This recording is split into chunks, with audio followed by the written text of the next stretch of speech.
اسلام کی محبت جب دل میں اجاگر ہوئی، حضرت بلال حبشی رضی اللہ تعالی عنہ نے کلمہ طیبہ پڑھا، لا الہ الا اللہ محمد الرسول اللہ صلی اللہ علیہ وسلم۔ لیکن یہ ابتداء اسلام تھا، ابتدا میں یہ اعلان کیا گیا تھا کہ جو بھی اسلام لائے اپنا اسلام واضح نہ کرے، اپنا ایمان واضح نہ کرے، کیونکہ کفار مکہ وہ مسلمانوں پر ظلم کیا کرتے تھے۔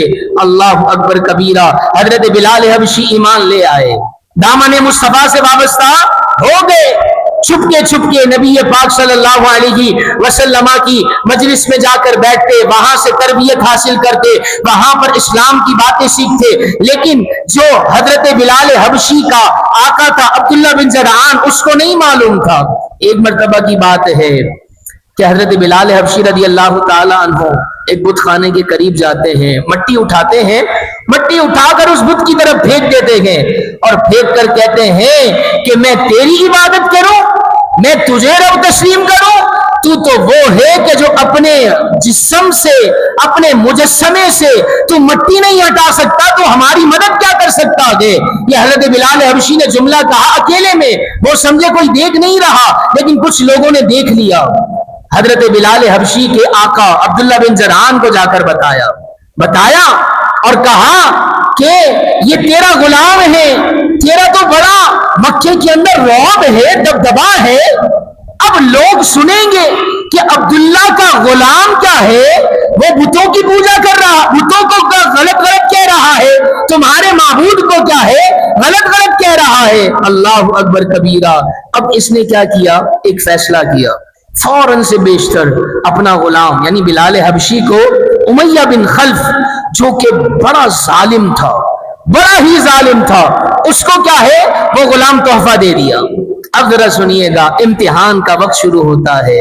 حضرت سیدنا بلال حبشی رضی اللہ تعالی عنہ ایک جگہ سے گزرتے ہیں، کیا دیکھتے ہیں کہ ایک اور صحابی رسول حضرت عمار بن یاسر رضی اللہ تعالی عنہ، یہ بھی وہ صحابی تھے کہ جنہوں نے ایمان اسلام قبول کر لیا تھا لیکن ابھی ظاہر نہیں کیا تھا، پتہ چل گیا یہ کفار کے جو بڑے بڑے لوگ تھے، انہوں نے کیا کیا، حضرت عمار بن یاسر کو چوراہے پر کھڑا کیا اور کھڑے کر بڑے بڑے لوگوں نے آپ کو مارا۔ اس میں ابو جہل بھی شامل تھا، اس میں ابو لہب بھی شامل تھا، اس میں عبداللہ بن جدعان بھی شامل تھا۔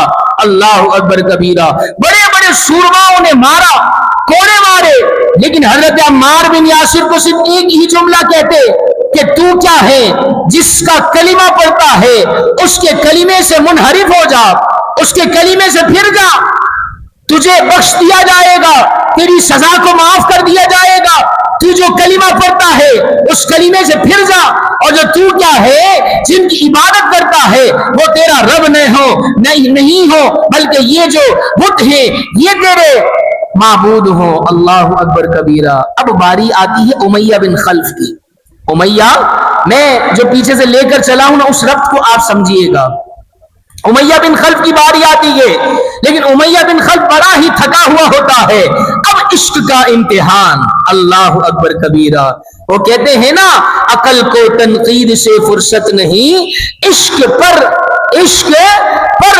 اعمال کی، ایمان کی بنیاد رکھ۔ اللہ اکبر کبیرہ۔ اب امیہ بن خلف ہے نا، وہ تھکا ہوا ہوتا ہے۔ اب کیا کہتا ہے اپنے غلام کو، وہ غلام کون تھا؟ حضرت بلال کو، وہ درہ، وہ کوڑا ہاتھ میں دیتا ہے اور ہاتھ میں دے کر کہتا ہے کہ میری جگہ تم لگاؤ۔ حضرت بلال حبشی بہت طاقتور تھے، امیہ بن خلف جیسے ہی ہاتھ میں کوڑا دیتا ہے، اب عشق کا امتحان ہے، ایک مسلمان دوسرے مسلمان کو کیسے مارتا ہے۔ بھائی ان لوگوں کو تو نہیں پتا تھا کہ حضرت بلال ایمان لا چکے ہیں۔ عمار بن یاسر کو سزا دی جا رہی ہے ایمان لانے کی وجہ سے، اور امیہ بن خلف تھکا ہوا ہے، اور کوڑا کس کے ہاتھ میں دیا؟ بلال حبشی کے ہاتھ میں دیا۔ حضرت عمار بن یاسر کو نا دیوار سے لگایا ہوا تھا، وہ تھوڑا سا آگے ہوتے ہیں اور آگے ہو کر بلال حبشی کو کہتے ہیں، کیا کہتے ہیں کہ اے بلال، میں تو مار کھا رہا ہوں، تو بات کو ظاہر نہ کرنا، بس دو چار کوڑے لگا لے، میں سہ لوں گا، میں کچھ بھی نہیں بتاؤں گا۔ اللہ اکبر کبیرہ۔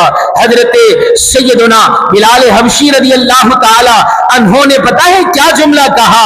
اے عمار، اگر تو مار ایمان کی وجہ سے کھا سکتا ہے تو بلال بھی کھا سکتا ہے؟ اگر تو کھا سکتا ہے تو پھر میں کیوں نہیں کھا سکتا؟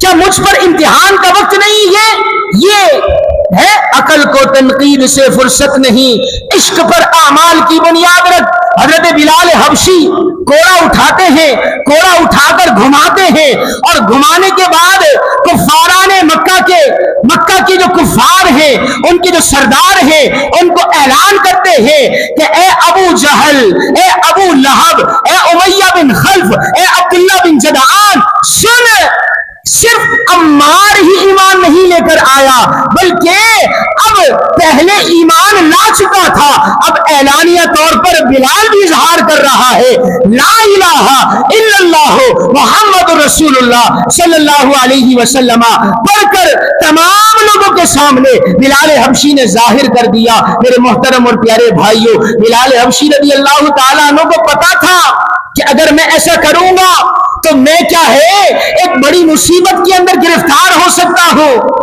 حضرت سیدنا بلال حبشی رضی اللہ تعالی عنہ جب ایمان لاتے ہیں نا ظاہری طور پر، اعلانیہ طور پر، تو اب ان کے خلاف جو سزائیں ہیں وہ کیسی کیسی سزائیں ہیں، اللہ اکبر کبیرہ۔ کبھی سینے پر، کبھی پیٹھ پر لوہے کی سلاخوں کو گرم کر ڈال دیا جاتا اور عرب کے صحرا میں تپتی ریت پر لٹا دیا جاتا۔ حضرت بلال حبشی کو ایک ہی بات کہی جاتی کہ جب تو کلمہ پڑھتا ہے اس کلمے سے پھر جا، اللہ اکبر کبیرہ۔ حضرت سیدنا بلال حبشی رضی اللہ تعالی عنہ کو کبھی مکے کے اوباش لوگوں کے ساتھ گلیوں میں رسی باندھ کر بھیج دیا جاتا، نہ جانے لوگ کیا کیا کہتے، اللہ اکبر کبیرہ۔ اب جب یہ سزائیں ملی نا، حضرت سیدنا بلال حبشی رضی اللہ تعالی عنہ کے قریب سے حضرت سیدنا ابو بکر صدیق رضی اللہ تعالی عنہ کا گزر ہوا۔ حضرت بلال حبشی پر جتنی سزا ہوتی، جتنی تکلیف کے پہاڑ ڈھائے جاتے، حضرت بلال حبشی مزید بلند آواز سے ایک ہی جملہ کہتے، احد احد احد کا جملہ کہتے، یعنی اللہ صرف ایک ہے، یہ جو تمہارے باطل معبود ہے جو اپنا خود کچھ نہیں کر سکتے، وہ گمراہ باطل معبود نہیں ہو سکتے، وہ رب نہیں ہو سکتے۔ اگر اللہ ہے تو وہ واحد ہے، وہ رب ذوالجلال ہے، وہ رب العالمین ہے، اور اس کا حبیب رحمت للعالمین ہے۔ احد احد کے جملے کہتے جاتے۔